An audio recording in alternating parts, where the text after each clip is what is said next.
Welcome to the last video of the urinary system. In this one, we're going to talk about what happens after renal failure. And the first option is something called hemodialysis. Dialysis is when you're going to be removing the excess waste, and hemodialysis is when you're going to be removing them by using the blood. And in order to do that, you need to create what's called an arterial venous fistula. So basically, you have to have access to both an artery and a vein, where you're going to be taking blood out of the arterial side and putting it back in the venous side. And what you're going to be doing with this blood is you're going to have diffusion of molecules through a semi-permeable membrane. So this is kind of what the setup looks like, where the patient's blood is going to be pumped through a membrane. And in the membrane, there is going to be a dialysis solution. And so what is going to happen in the membrane is substances that are more concentrated in the blood, such as potassium or urea or uric acid, they will diffuse from the blood into the dialysate. Whereas substances that have a higher concentration in the dialysate, which is usually bicarbonate ion, they will diffuse into the blood, and then the blood gets returned back into the patient. Now, in order to do this, it usually needs to be done 3 times a week for about 4 hours in order for the blood to return back to good concentrations where the patient can handle it for 48 to 72 hours before their next dialysis.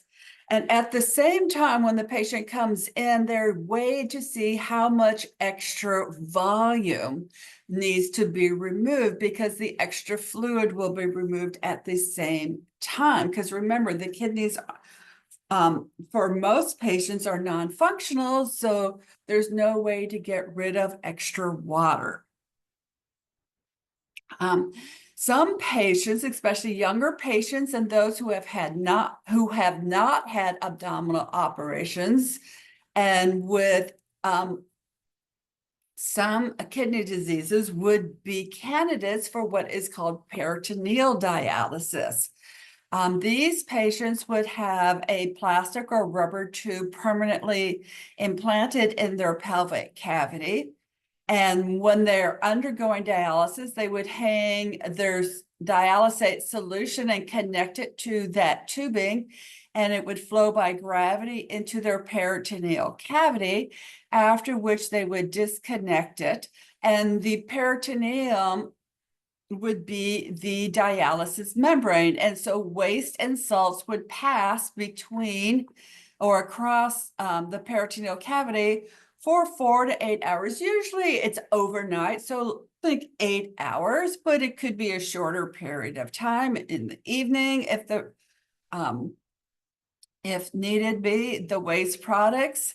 And then at the end of the time, you would reconnect the system to a drainage bag, and the solution would be drained. And so oftentimes what happens is the person works during the day, comes home, infuses the solution, disconnects the solution, sits there, does its thing in the evening, and then you would drain it either overnight or you would drain it in the morning, and then you would disconnect it and you would have your normal activities during the day.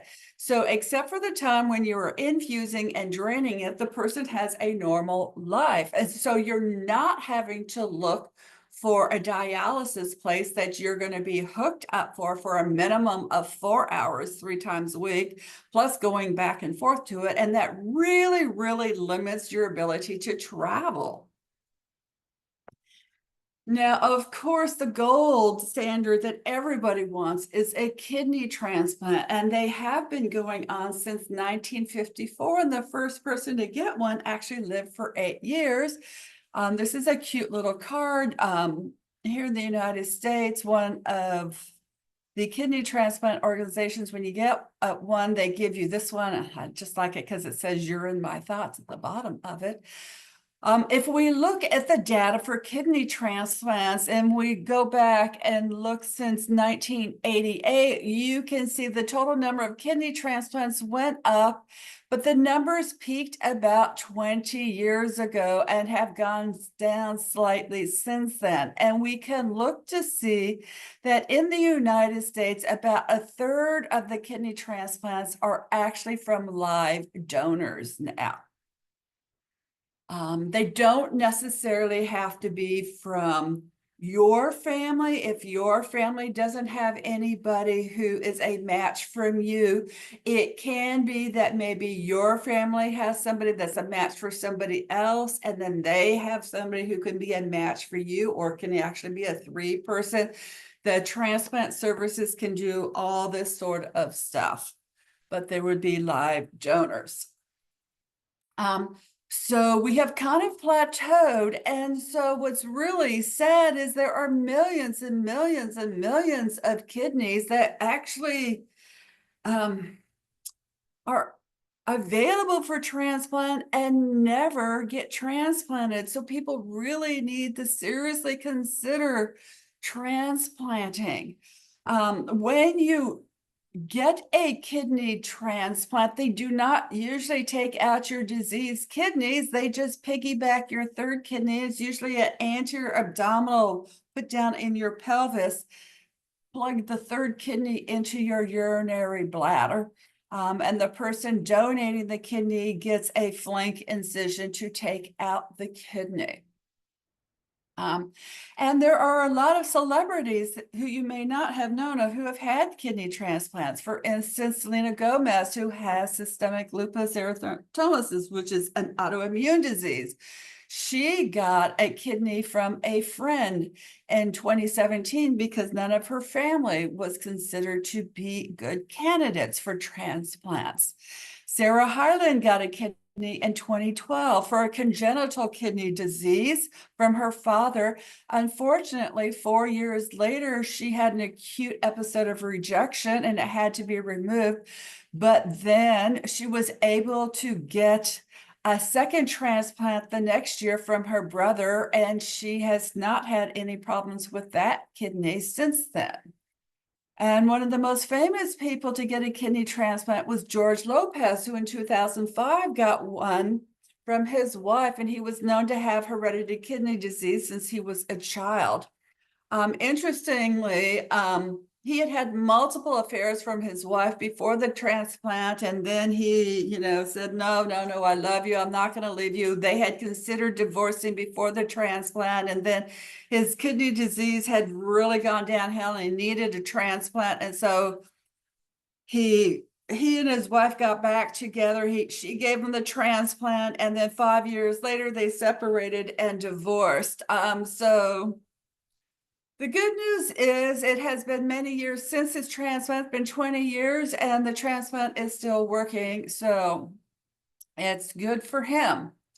If we look at the survival of the kidney, so these first two pictures are looking at the survival of the transplanted kidneys, and we actually are looking at 10-year time spans. So if you look at kidneys that were transplanted in 1986 and follow them for the 10 years, what you can see is this is their curve in red.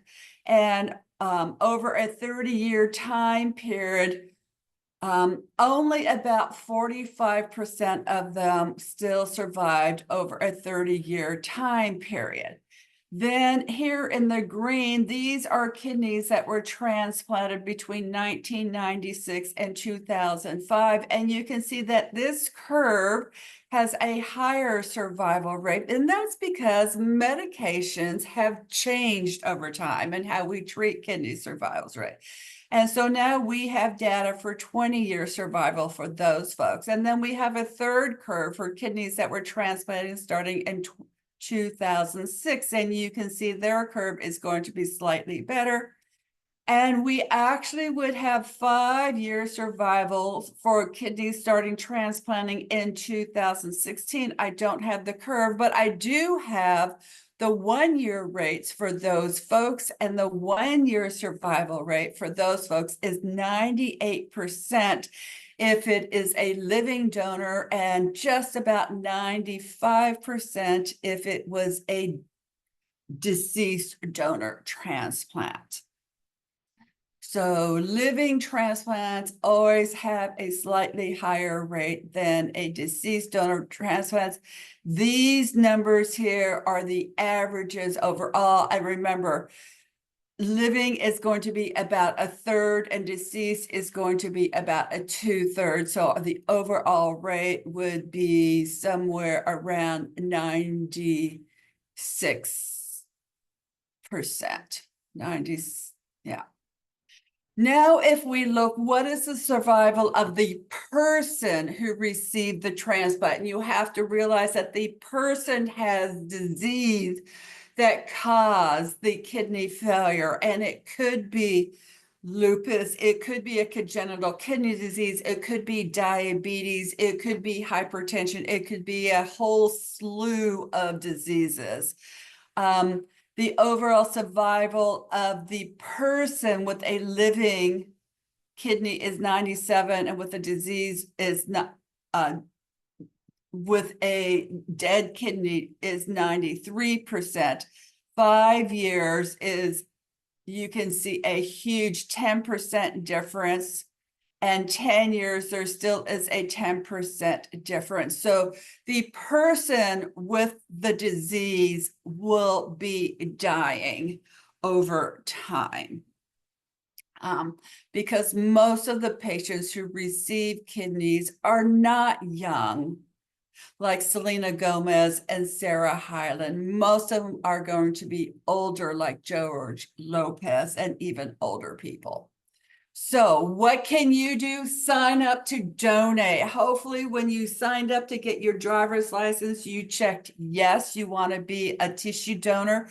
You can tell if you have this little pink dot on your driver's license. Now, if you don't have that little pink dot, you can still get on the list 2 different ways.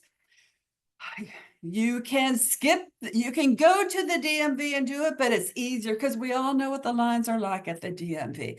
In California, you go to donatelifecalifornia.org, because when you were signing up through the DMV, you were actually donating through this organization. So just sign up through them.